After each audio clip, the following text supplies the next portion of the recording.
प्रिय विद्यार्थियों, आज हम भारत में स्थानीय प्रशासन के पेपर के अंतर्गत नगरीय स्थानीय स्वशासन के बारे में अध्ययन करेंगे। पूर्व में मैंने आप लोगों को ग्रामीण स्थानीय स्वायत्त संस्थाओं के बारे में बता दिया था। ग्रामीण स्थानीय स्वायत्त शासन संस्थाएं, जिनके अंतर्गत जिला परिषद, पंचायत समिति, ग्राम पंचायत, ग्राम सभा, वार्ड सभा आदि को हमने डिटेल में पढ़ लिया। आज मैं इस वीडियो के माध्यम से आपको 74वें संविधान संशोधन के पश्चात भारत में नगरीय स्थानीय स्वशासन की क्या संरचना है, कौन कौन सी संस्थाएं कार्यरत है, इसके बारे में मैं यहाँ चर्चा करेंगे। इस वीडियो में मैं आपको समस्त नगरीय संस्थाओं के बारे में एक संक्षिप्त परिचय प्रस्तुत करूँगी। इसके पश्चात हम नेक्स्ट वीडियो में एक एक नगरीय संस्थाओं को हम डिटेल में पढ़ेंगे, क्योंकि कई बार ये प्रश्न आप लोगों के एग्ज़ाम्स में आया है कि प्रमुख नगरीय स्थानीय स्वायत्त संस्थाओं का परिचय प्रदान करें या उनके बारे में वर्णन करें। तो हमें हर एक संस्था को बहुत डिटेल में यहाँ वर्णन नहीं कर सकते हैं। यदि ये 20 नंबर का भी क्वेश्चन है तो हमें हर संस्था के बारे में थोड़ा थोड़ा बताना होगा। तो उसी के संदर्भ में मैं ये वीडियो मैंने बनाया है, ये आप लोगों के लिए बहुत हेल्पफुल रहेगा। 74वें संविधान संशोधन के पश्चात जो नगरीय स्थानीय स्वायत्त संस्थाएं हैं, उनको हम दो भागों में विभाजित करके देख सकते हैं: संविधानतः संस्थाएं और संविधानेतर संस्थाएं। 74वें संविधान संशोधन के माध्यम से अब देश में त्रिस्तरीय नगरीय निकायों के गठन का प्रावधान कर दिया गया है। इन 3 नगरीय स्थानीय संस्थाओं को संवैधानिक दर्जा प्रदान किया गया है, लेकिन इन 3 नगरीय स्थानीय संस्थाओं के अतिरिक्त एकल उद्देश्य अभिकरण और छावनी मंडल भी नगरीय स्थानीय संस्थाओं में ही आती हैं, लेकिन इनका संवैधानिक दर्जा नहीं है। इनका उल्लेख 74वें संविधान संशोधन में नहीं किया गया है। चार्ट के माध्यम से मैंने समझाने का प्रयास किया है कि संवैधानिक संस्थाओं में नगर निगम, नगर परिषद और नगर पालिका बोर्ड आते हैं। जिन नगरों की जनसंख्या 5 लाख से अधिक होती है, वहाँ नगर निगम गठित किए जाते हैं, और जिन नगरों की जनसंख्या 1 लाख से अधिक और 5 लाख से कम है, वहाँ पर नगर परिषद गठित किए जाते हैं। और नगर पंचायत का अधिनियम में उल्लेख है, नगर पंचायत होगी या नगर पालिका बोर्ड होगा। तो हमारे यहाँ नगर पंचायत नहीं है, राजस्थान में नगर पालिका बोर्ड है। और नगर पालिका बोर्ड को हमने 2nd, 3rd और 4th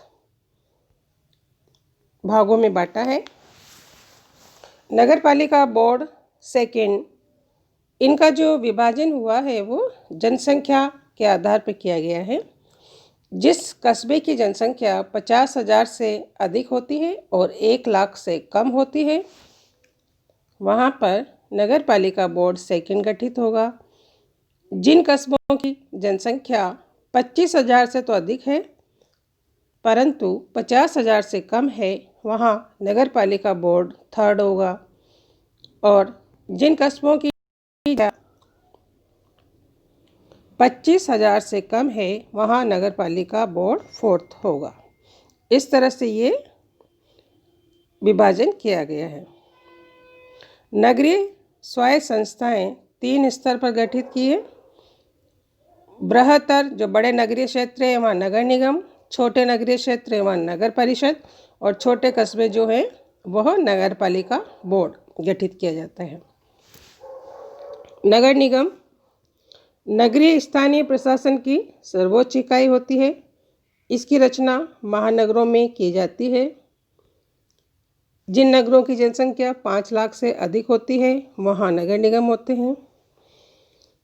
नगर निगम गठित करने के लिए अलग से अधिनियम बनाया जाता है, जैसे दिल्ली नगर निगम, जयपुर नगर निगम, चेन्नई नगर निगम, तो उनका एक अलग से अधिनियम बनता है नाम से और उनके तहत गठित किए जाते हैं।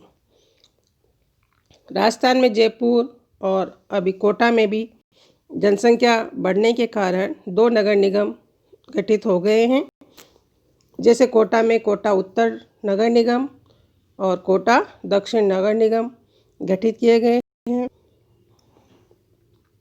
नगर निगम की जो वार्षिक आय है वो लगभग 1 करोड़ होनी चाहिए। बढ़े हुए करों को वहन करने की क्षमता जनता में होनी चाहिए और इनकी स्थापना राज्य विधानमंडल द्वारा पारित विशेष अधिनियम के अंतर्गत की जाती है।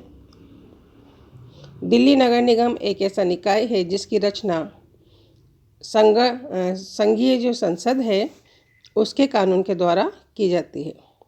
नगर निगम का ये सामान्य परिचय है जो मैं आप लोगों को बता रही हूँ। इसकी डिटेल में संरचना और कार्य हम अगले वीडियो में देखेंगे। यहाँ हमें हर नगरीय स्थानीय जो इकाई है उसका संक्षिप्त परिचय देना है। नगर निगम एक कानूनी निकाय है। इसकी अपनी एक निगम मुद्रा होती है। ये संपत्ति का क्रय विक्रय कर सकती है। इस पर मुकदमा चलाया जा सकता है और ये दूसरों पर मुकदमा चला सकता है। नगर निगम का अपना एक कार्यकारी निकाय होता है जहाँ पे राज्य सरकार द्वारा नियुक्त कमिश्नर प्रशासनिक प्रमुख होता है। कमिश्नर IAS या RS स्तर का अधिकारी होता है। नगर निगम की एक परिषद होती है जो जनता द्वारा चुनी जाती है और ये जो परिषद है जो निर्वाचित पार्षदों से बनती है वो अपने मेयर का चयन करती है और उप मेयर का चयन करती है। नगर निगम के पास अपनी वित्तीय शक्तियाँ होती है। ये अपना बजट बनाती है और अपने क्षेत्र में राज्य सरकार द्वारा निर्धारित कर लगाने की शक्ति इसको होती है। नगर परिषद नगरीय प्रशासन की दूसरी महत्वपूर्ण इकाई है। इसकी रचना राज्य सरकार द्वारा निर्मित कानून के तहत की जाती है, जैसे कि राजस्थान में राजस्थान नगर परिषद अधिनियम 1959 के तहत इनकी रचना की जाती है। नगर परिषद जैसा कि मैंने आपको पहले चार्ट में बताया था कि उनकी जनसंख्या कितनी होनी चाहिए। देखिए, नगर परिषद 1 लाख से अधिक और 5 लाख से कम जनसंख्या वाले नगरों में गठित किए जाते हैं। नगर परिषद राज्य सरकार के द्वारा जो कानून बनाया जाता है उसके तहत गठित किए जाते हैं। इनकी रचना जो बड़े नगर और कस्बे होते हैं उनमें होती है। राजस्थान नगर पालिका अधिनियम 1959 के तहत नगर परिषद की स्थापना की जाती है। ये भी कानूनी रूप से वैधानिक निकाय होती है। इनकी एक निगम मुद्रा होती है। संपत्ति का क्रय विक्रय कर सकते हैं। नगर परिषद की एक निर्वाचित परिषद होती है जो जनता द्वारा चुनी जाती है और परिषद चेयरमैन का चयन करती है और उप चेयरमैन का भी चयन करती है। समस्त नगरीय निकायों का जो कार्यकाल है 74वें संविधान संशोधन द्वारा 5 वर्ष निर्धारित कर दिया गया है।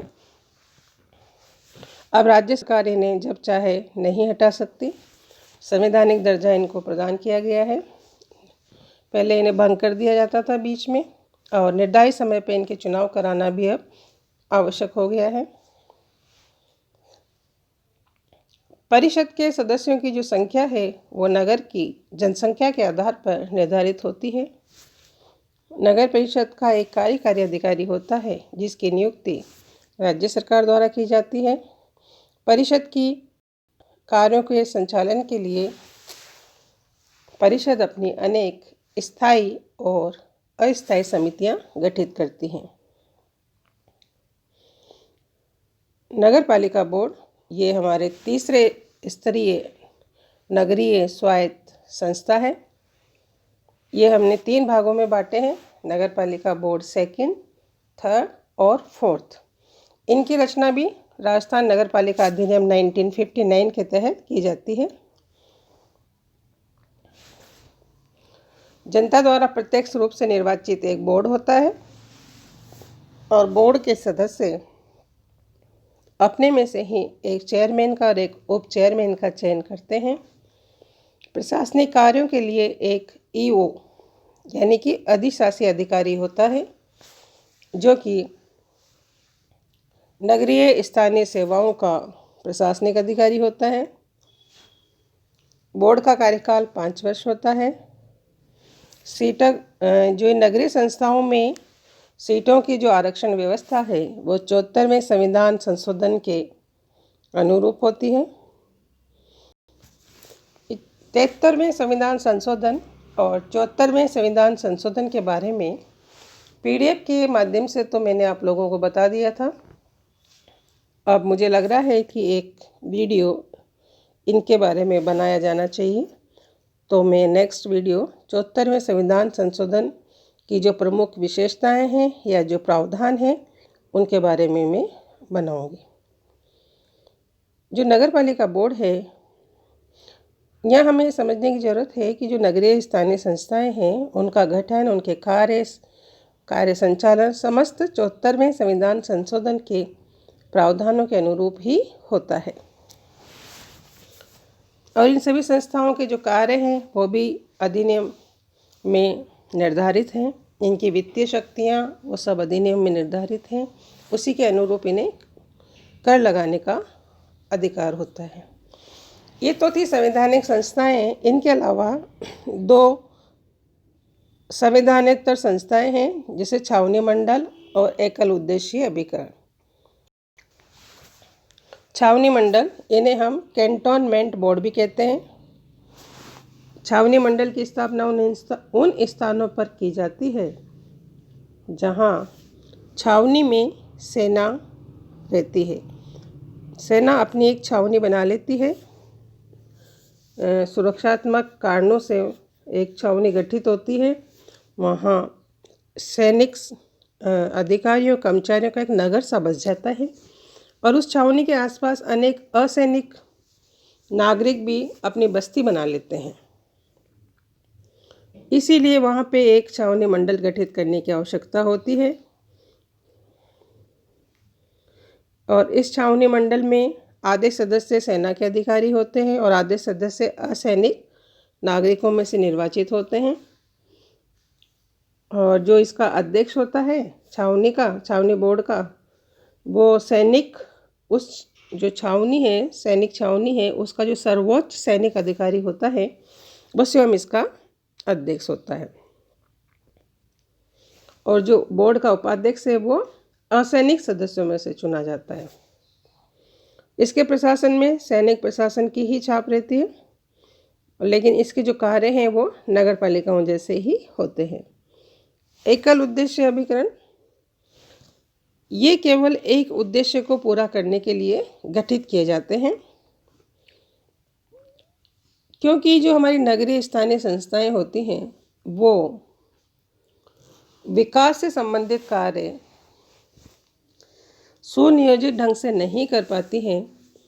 नगर में सफाई का कार्य तो कुशलता से ये कर पाती हैं, लेकिन एक नगर का सुनियोजित ढंग से विकास हो,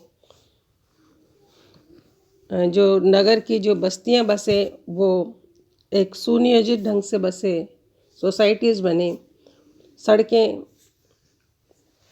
बिल्कुल सही रहें, सारी व्यवस्थाएं उस सोसाइटी में जनता को उपलब्ध हो। इसके लिए एकल उद्देश्य अभिकरण बनाए जाते हैं। इन्हें हम विशिष्ट उद्देश्य संस्थाएं भी कहते हैं, जैसे दिल्ली विकास प्राधिकरण, जयपुर विकास प्राधिकरण, कोटा नगर विकास प्राधिकरण, बंदरगाह न्यास आदि। ये स्वायत्त शासी निकाय होते हैं। इनके अपने आय के स्रोत होते हैं और इनका मुख्य उद्देश्य नगरीय विकास को सुनियोजित ढंग से नियंत्रित करना होता है। तो आज हमने आपको प्रमुख नगरीय स्थानीय स्वायत्त संस्थाओं का एक संक्षिप्त परिचय प्रस्तुत किया है। अब इन नगरीय स्थानीय संस्थाओं का डिटेल्स में अध्ययन हम अगले वीडियो में करेंगे। तब तक के लिए